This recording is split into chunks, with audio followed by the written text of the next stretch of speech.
आप सबको यीशु मसीह के नाम से जय मसीह की। और प्रभु आप सबको तंदुरुस्त रखे और प्रभु में इसी तरह आप सब बढ़ते रहें। आज मैं कुछ आपसे शेयर करना चाहती हूँ जिसके द्वारा मैं ब्लेस हुई हूँ। और पिछले दिनों में जो मैंने सीखा, जब मैं बाइबल निकाली तो खोली और बुक ऑफ जज जो न्यायों की किताब है, जब मैं पढ़ रही थी प्रोफेटिक लेडी देबोरा के बारे में, सही में मैं बहुत ब्लेस हुई हूँ।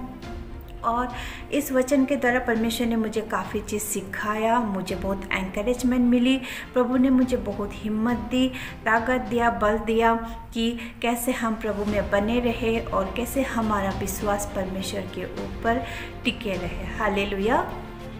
और मैं आज विश्वास करती हूँ इस वीडियो को जब आप देखते हैं ना, आप ब्लेस होने जा रहे, आपके साथ कई लोग ब्लेस होने जा रहे। हालेलुया।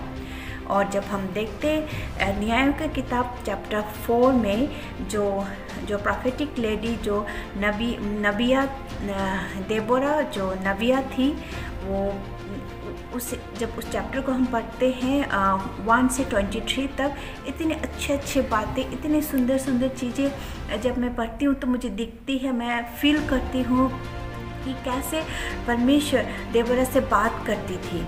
मैं सोचती हूँ कि शायद वो अपने सुबह के सारे काम निपटा के उस खजूर के पेड़ में आ जाती थी और उसके नीचे बैठ के कैसे लोगों के समस्या को हल करती थी, लोगों से बातचीत करती थी, जबकि वो भी काफ़ी बिजी थी होगी अपने परिवार में, अपने कामों में, लेकिन वो प्रभु की दासी थी, प्रभु के प्रिय थी। एक प्रभु डायरेक्ट उससे बातचीत करती थी, एक प्रोफेटिक लेडी थी। हालेलुया। और मैं जब सोचती हूँ कि जब वो खजूर के पेड़ के नीचे बैठते थे, लोग अपने प्रॉब्लम्स को लेके उनके पास आती थी, काफ़ी समस्या को लेके उनके पास आती थी, दुख की बातें, सुख की बातें, और कितनी सुंदर तरीके से प्रभु के सामर्थ्य से, प्रभु के उसको विश्वास थी कि परमेश्वर उसके साथ है, परमेश्वर उससे बातचीत करती थी, परमेश्वर उसको गाइड करते थे। और इसी विश्वास के द्वारा, इसी हिम्मत के द्वारा वो लोगों के प्रॉब्लम सॉल्व करती थी, लोगों से बातचीत करती थी, सुख दुख के सारे चीज़ वो शेयर करती थी। हालेलुया। और जब हम देखते हैं इस वचन में कैसे इजरायली 20 बरस तक गुलामी में थे, अंधकार में थे, कोई आशा नहीं दिख रहे थे उनको कि कोई हमें छुड़ाने वाला आएगा, परमेश्वर हमारी सुनेगी नहीं सुनेगी, यहोवा पता नहीं यहोवा कहाँ चला गया कि हमारे इस नर्क से हम निकलेंगे या नहीं निकलेंगे। लेकिन परमेश्वर हमारा महान है, हमें कभी लंबे समय तक किसी भी दुख में नहीं रखते। परमेश्वर हमें कभी भी लंबे समय तक किसी भी तकलीफ में नहीं रखते।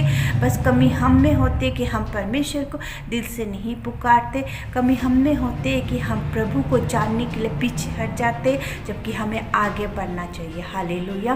और परमेश्वर हमेशा अपने दोनों हाथ फैलाए हमें अपने गले लगाने के लिए तैयार रहते हैं। जैसे प्रभु परमेश्वर देबोरा से बात करते थे कि कहाँ पे आपको क्या करना है, कहाँ पे आपको जाना चाहिए, कि जो आपके पास लोग प्रॉब्लम लेके आते हैं उसको आपको कैसे बताना है, कैसे सॉल्व करना है। हालेलुया। और हम जब देखते हैं कि परमेश्वर जब बाराक के द्वारा जितने भी इजरायली वहाँ पे थे, बंदी गृह में थे, जितने भी इजरायली वहाँ पे कैद में थे 20 साल से, प्रभु छुटकारा देना चाहते थे, प्रभु वहाँ से निकाल के लेना चाहते थे। लेकिन एक चीज़ हम यहाँ देखते हैं कि बाराक को तब भी यकीन नहीं था, कि अपने आप में विश्वास नहीं था कि अगर मैं वहाँ अकेला जाऊँ तो मैं उस युद्ध को नहीं विक्ट्री पा सकता, अगर देबोरा मेरे साथ चलेगी तो मैं डेफिनेटली कि मैं उस विक्ट्री को विजय पाऊँगा। हालेलुया। लेकिन परमेश्वर कहता है, जब मैंने तुमसे बात किया है कि मैं तुमको वो चीज़ दूंगा, विजय दूंगा, या फिर उस बीमारी से तुमको निकल बाहर करूंगा, उस गरीबी से तुमको निकल बाहर करूंगा, उस तकलीफ़ से, वो परेशानी से जो कई सालों से तुम उसमें परे हो, मैं उससे तुमको छुटकारा दूंगा। तो हमें विश्वास करने की ज़रूरत है। हालेलुया। और यहाँ पे हम जब देखते हैं कि बाराक कहता है कि मैं निश्चय जाऊँगा, लेकिन अकेला नहीं, तुम्हारे साथ। हालेलुया। तब देबोरा कहते हैं कि निश्चय तुम उस युद्ध को विजय पालोगे, विक्ट्री पालोगे, लेकिन फिर भी उस युद्ध के द्वारा तुम्हारा नाम नहीं आएगा।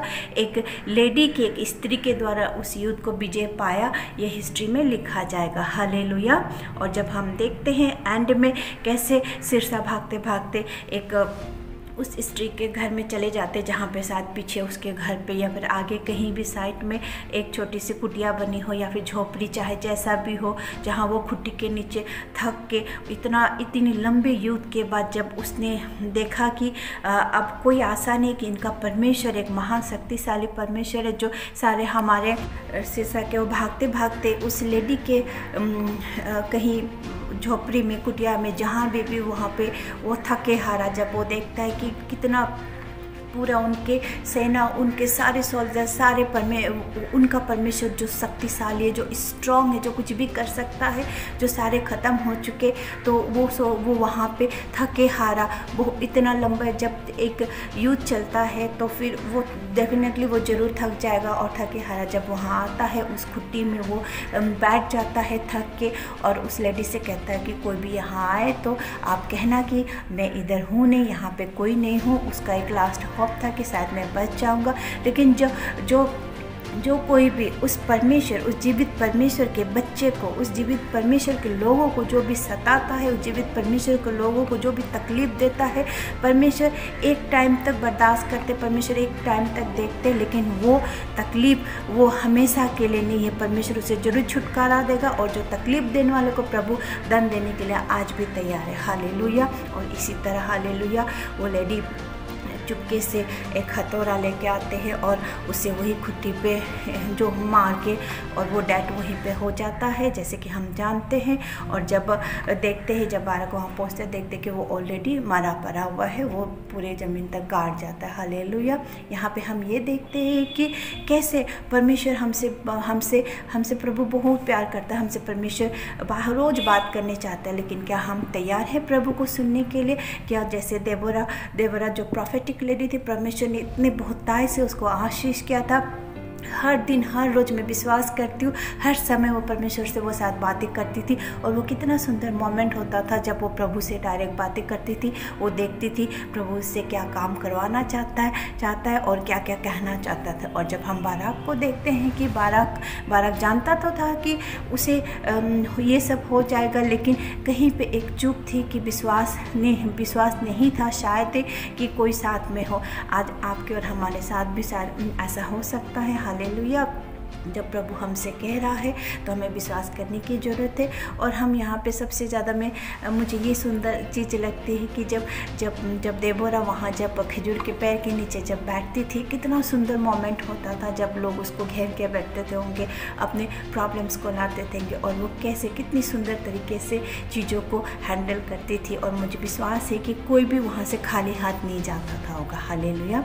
आज वही परमेश्वर आपके और मेरे जीवन में भी हमें खाली हाथ जाने के लिए नहीं, बल्कि हमें दोनों हाथ फैला के बुला रहे हैं कि आओ मेरे बेटी, आओ मेरे बेटे, कि मैं अभी भी वही परमेश्वर हूँ जब देबोरा के टाइम में था। हालेलुया। और मैं विश्वास करती हूँ, और आपको जब भी टाइम मिले इस चैप्टर को आप एक समय निकाल के पूरे 1 to 23 तक जितने भी भर से आप पढ़ें, एक बार नहीं 2-3 बार पढ़ें, तो पढ़ने के द्वारा प्रभु आपसे जरूर बातचीत करेंगे, और पढ़ने के द्वारा प्रभु आप जरूर ब्लेस होंगे, और ना कि आप ब्लेस होंगे जब आप ये सुनते हैं। आप इस चीज़ को और भी लोगों के साथ जब शेयर करेंगे तो वो भी ब्लेस होंगे। हालेलुया।